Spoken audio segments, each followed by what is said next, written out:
Good morning, guys, and welcome back to the channel. For today's video, we have a story that is not, it's really not what it appears to be, which is kind of funny on a variety of levels. This is a story that I saw screenshots of this headline from multiple different news sources being shared all over Facebook and Instagram and stuff, and everybody's getting a good laugh out of it, but it's an example of people that are reading the headline only and not actually looking at the story. So this is actually kind of funny on multiple fronts. The story, I'm just going to dive right into it, is this one. It says a white Chicago cop is suing the department to change his race. And on its surface, technically it is what it appears to be on the surface. You know, this is an officer who is identified as white, and he's saying that his identification as a white officer is actually preventing him from being promoted. He's being passed over for promotions because the Chicago Police Department, according to his lawsuit, has incentivized or is giving preferential treatment to people who are identified as minorities. And the crux of the lawsuit is that a Chicago police officer is allowed to arbitrarily change their gender anytime they want, but they cannot change their race anytime they want. The irony of it is not missed by me. It's absolutely hilarious, and it shouldn't be missed by anybody. But there's actually a little bit more merit to his lawsuit than what people might think. I think the majority of the people that saw this just saw a white officer who was trying to kind of turn things on their head with the department, you know, because there's been these guys. There was a guy, I don't remember what state, like Nebraska or somewhere in the Midwest, that was like a middle-aged white dude who was running for office claiming to be a female African American, even though he dressed exactly like me and looked like me but had dark hair, you know what I mean? And really what he was doing is making a mockery of the system to kind of prove his point. I think it's what a lot of people thought was going on here, but it's actually not what was going on here. And the first thing that I want to do to kind of demonstrate that is show you this guy's name. I've highlighted at the top. If it's too small for you to read on your screen, this is Officer Muhammad Yousef. He, when he applied for the Chicago Police Department, didn't know what race to choose, and he chose white because someone told him, hey, just choose white. Well, now I think it's been a cop for at least 10 years, something like that. He's trying to get promoted, and he's noticing that females, African Americans, Asians, all of these people are getting promoted over him, and it's because they're getting additional points for being white or for not being white. But a guy named Muhammad Yousef, who actually hails from Egypt, we'll get into the story here in just a moment.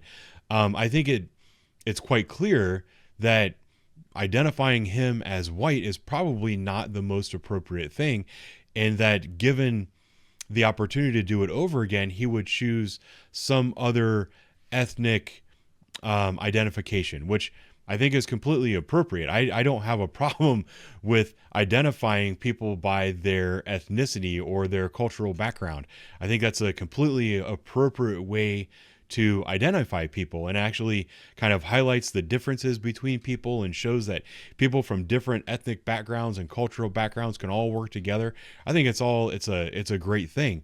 And I think that it's important that people have their cultural identity be the one that they were born with or that they come from. You know, your cultural identity is something very important to you. My cultural identity as a white farm kid from Ohio means a lot to me. You know, I grew up on farms. I picked berries. I killed groundhogs.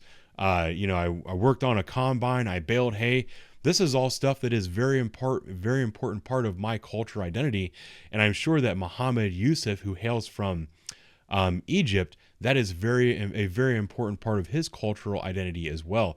I would say that he has a stronger claim to wanting to change his ethnicity to something. He has a stronger claim to that than these people that, you know, were born a man and now want to identify as female and now expect preferential treatment because of that. I think that he is just expecting the treatment that is supposed to be rightfully afforded him according to the rules. And we can talk about those rules here in a moment. I've droned on for 5 minutes already, and I want to get into the story a little bit. But it says a veteran cop who says he doesn't identify as Caucasian wants to change his racial designation from the file of white to one that he believes is more appropriate. He even took a genetic test to bolster his claim. He submitted this and he says, hey, I want to go from white to Northern African American.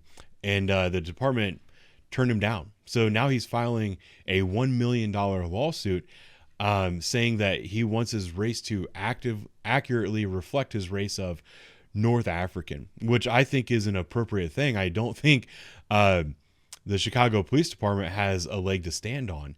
It says, while other officers can correct their gender to match their gender identities, other officers like Yousef are barred from obtaining accurate racial designations matching their racial identification.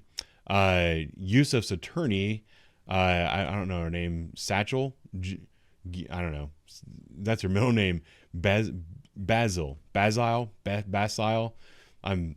don't read good. I'm a white guy from middle of Ohio. She told the Daily Beast that she sees the lawsuit, which she describes as the first of its kind, as a referendum of sorts on identities change and fluid in nature.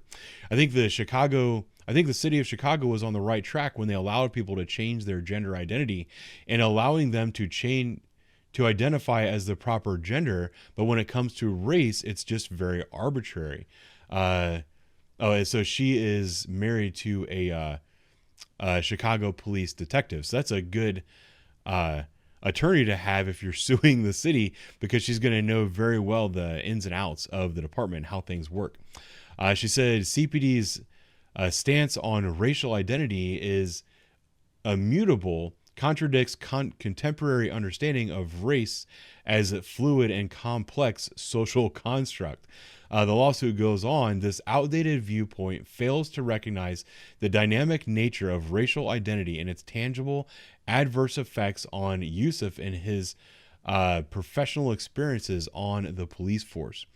Accurate identity documentation is the cornerstone of a dignified treatment within the workplace and is pivotal in accessing fair employment and promotional opportunities in CPD's current environment, hinged on the acute reflection of an individual's racial identity. And that's really the crux of it right here. I already mentioned it before, but I'll just mention it briefly again. If a department is giving preferential treatment to people who identify as female or identify as minorities, then a person who himself identifies as a minority should be able to correctly have his status updated to reflect one that will give him that preferential treatment. And it goes on, I think it was right about down here, when Yousef joined CPD in 2004, the onboarding paperwork did not include racial or ethnic category to which he precisely fit. It says he provided the list of 9 designations that they use today.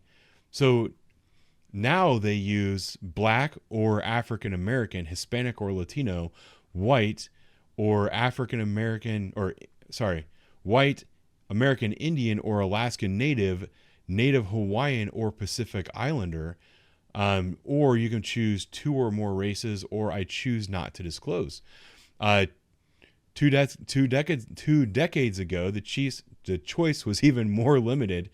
Let's see, it was in here a little bit more specifically, but basically when he applied for the job, it was basically white, Hispanic, or African American. And he asked someone, hey, I don't know what to choose. And someone said, just choose white. So he just chose white.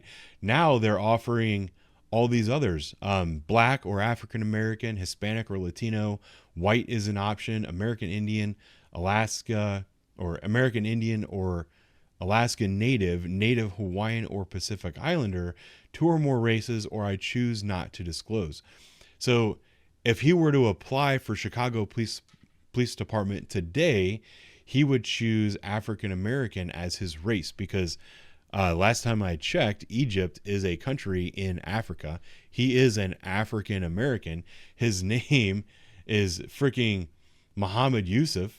That's not like a traditional white person name. He should be able to identify as he was born. That's it as far as that goes.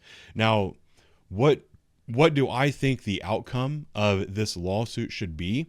I do believe that he should win this lawsuit, and whatever judgment the courts give him is the judgment that he should be awarded. I do believe that he should be afforded a financial settlement because I do believe that he's been wronged and that he can prove that he's been wronged and that the Chicago Police Department is not treating him fairly. I also believe that once this lawsuit is settled or decided on in court, the Chicago Police Department, as well as every police department across the country, needs to re-examine their policies on hiring and promotion and how they view women and minorities in policing. I believe strongly that people should be hired and promoted through organizations based on merit. I don't believe that your racial identity, sexual orientation, sexual identity, gender orientation, or any of those things should play a part in the hiring process or the promotional process. I believe that those policies are un-American in nature. That's not what our country was founded on, and I don't think that they are good for organizations. I think what they do is they're opening up organizations for accusations of unfair treatment of non-minority employees, which is exactly what's happening here. So I don't know. I thought this story was actually much more interesting once you got into it than it appeared to be on its face. So I want to make a video on it. I hope you enjoyed my rambles. I'll talk to you guys later.